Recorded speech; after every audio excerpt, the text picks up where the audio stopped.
13.3 మిలియన్ల భూములు ఒక చోట పేర్చితే సూర్యుడైంది. సూర్యుడి పరిమాణం అది. అలాంటి సూర్యులు కొన్ని లక్షలు కలిస్తే అది నక్షత్రమైంది. అలాంటి నక్షత్రాలు కొన్ని కోట్లు ఒక సముదాయంలో తిరుగుతుంటే వాటి పరిమాణాలు చూడండి. అవి తిరుగుతుంటే వాటి పేరు నెబ్యులా అయింది, పాలపుంత. ఇలా వేటి కక్షలో అవి తిరుగుతుంటే అన్ని కోట్ల నక్షత్రాలు తిరుగుతున్నప్పుడు ఎక్కడన్నా ఒకటి క్యాలిక్యులేషన్ తప్పి ఒకదానికి ఢీకొంటే, అది పక్కదానికి ఢీకొంటే, అది ఇంకో పక్కదానికి ఢీకొంటే మొత్తం గెలాక్సీ మొత్తం ఆ పక్కనే ఉన్న కృష్ణ బిలం బ్లాక్ హోల్లో కలిసి దగ్ధమై అదృశ్యమైపోతుంది. బ్లాక్ హోల్స్ కృష్ణబిలం అదే వైకుంఠం అండి. మనకు అర్థం కాల, కృష్ణబిలమే వైకుంఠం. ప్రతి పదార్థం అందులో గెడుతోందిట, మళ్ళీ రావట్లేదు బయటికి. బ్లాక్ అంటే విష్ణువు కదా, నల్లగా ఉంటాడు ఆయన. ఒక నలుపు రంధ్రం ఒకటి ఉంది, గుహ లాంటిది.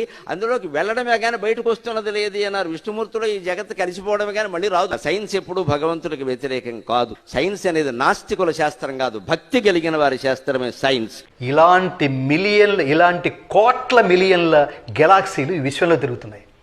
అవ్యక్తానికి అతీతుడు అంటున్నాం. ఈ వ్యక్తమైన ఈ బ్రహ్మాండానికి ముందు నుంచి ఉన్నాడు.